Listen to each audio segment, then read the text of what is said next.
O sistema digestório é composto pela cavidade oral, esôfago, estômago, intestino delgado e intestino grosso, além das glândulas anexas, que são as salivares, o pâncreas e o fígado. Suas funções se resumem à secreção, absorção, barreira e proteção imunológica.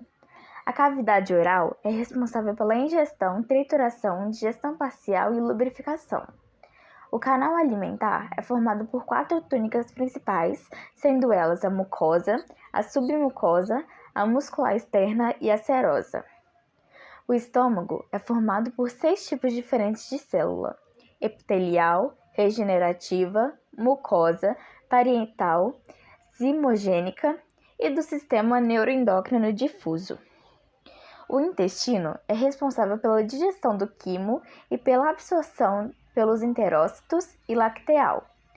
O intestino delgado possui 4 tipos de células: os enterócitos, células caliciformes, enteroendócrinas e células de Paneth.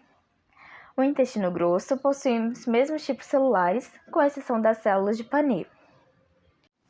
O açúcar em temperatura ambiente é encontrado no estado sólido em forma de cristais, e seu pH varia de 5,5 a 7,5.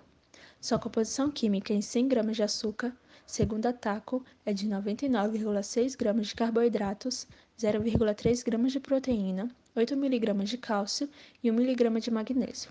Como vimos, o carboidrato representa mais de 99% do açúcar. E esse carboidrato específico presente nesse açúcar é a sacarose, um disacarídeo formado através da condensação da glicose e da frutose.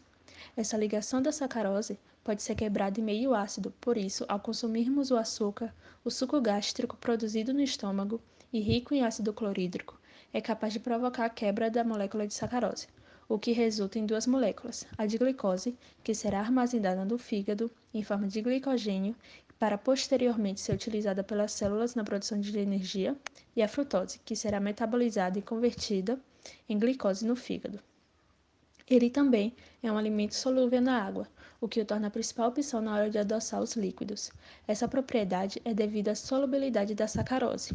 Ela apresenta um coeficiente de solubilidade igual a 33 gramas por 100 ml de água a 20 graus Celsius.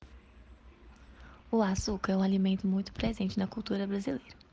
Cada brasileiro consome em média 18 colheres de açúcar por dia, sendo a região sul a que mais consome, cerca de 34,26 kg por pessoa por ano, seguido do sudeste com 30,42, nordeste com 28,70, centro-oeste com 27,9 e nordeste com 27,8 kg.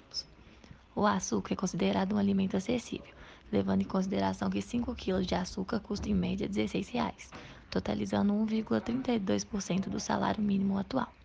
São Paulo é o maior produtor de açúcar e foi responsável pela produção de 63,2% do açúcar e 48,8% do etanol brasileiro na safra de 2020-2021. Na safra de 2017-2018, o Brasil exportou 27,8 milhões de toneladas de açúcar, totalizando 73,5% de toda a safra. A produção de açúcar, álcool e seus subprodutos são responsáveis por 2% do PIB brasileiro. O açúcar é comumente consumido junto a outros carboidratos. Na boca, os dentes trituram o alimento, e a saliva, que possui a enzima amilase salivar, já inicia o processo de digestão, pois quebra as grandes moléculas de amido e elas viram moléculas menores de maltose. Da boca, o bolo alimentar passa pelo istmo das fauces e chega à parte bucal da laringe.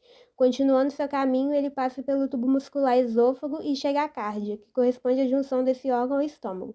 Já no estômago, esse bolo alimentar sofre acidificação. Da porção pilórica do estômago, o bolo alimentar chega ao intestino delgado, duodeno, onde será banhado por sucos digestivos produzidos pelo pâncreas, função exócrina, e pelo fígado, o órgão mais volumoso do corpo. A região seguinte do intestino delgado pode ser subdividida em jejum e ilho.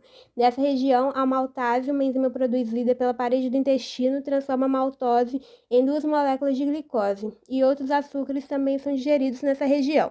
Na porção final ocorre a absorção das moléculas dos alimentos, ou seja, elas passam pela parede do intestino e ganham sangue, e esse distribuirá essas moléculas a todas as células do corpo. Observa-se que o pâncreas controla a quantidade de glicose no sangue, produzindo e liberando a insulina. Os restos alimentares não digeridos chegam ao intestino grosso e são formadas as fezes pastosas, que saem do corpo através do ânus.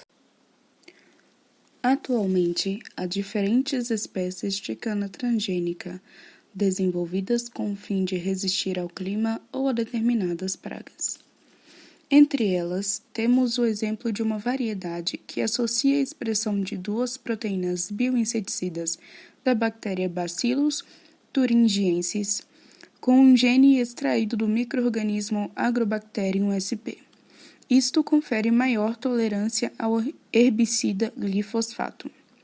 Há também conhecimento de outra variação que utiliza-se da integração e superexpressão de um gene isolado do tabaco, para conferir à cana maior resistência à seca.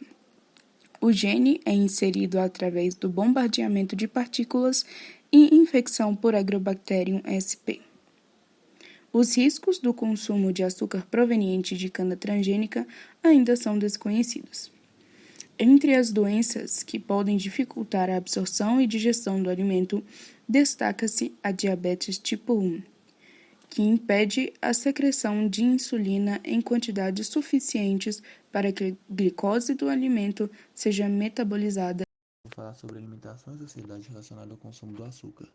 O açúcar é um alimento altamente consumido pela população brasileira, sendo encontrado principalmente em alimentos ultraprocessados, como refrigerantes, biscoitos recheados, sucos em lata, entre outros. Ele é um dos causadores das principais doenças que acometem a população brasileira, como a diabetes, a obesidade e doenças cardiovasculares. Vale ressaltar que seus impactos atingem as camadas sociais de maneiras diferentes. Pessoas com alto poder aquisitivo podem buscar auxílio na rede privada, que é muito superior ao serviço prestado pelo Sistema Único de Saúde, fornecido a pessoas que não conseguem ajuda na rede privada, geralmente as camadas sociais de menores poderes aquisitivos. Alguns problemas da rede pública são as enormes filas de espera, falta de profissionais e medicamentos. Diante disso, fica evidente a necessidade de uma mudança no padrão alimentar da população brasileira. Para isso, o governo poderia aumentar o imposto cobrado sobre o açúcar, o que elevaria seu preço e, consequentemente, o preço dos alimentos feitos com ele.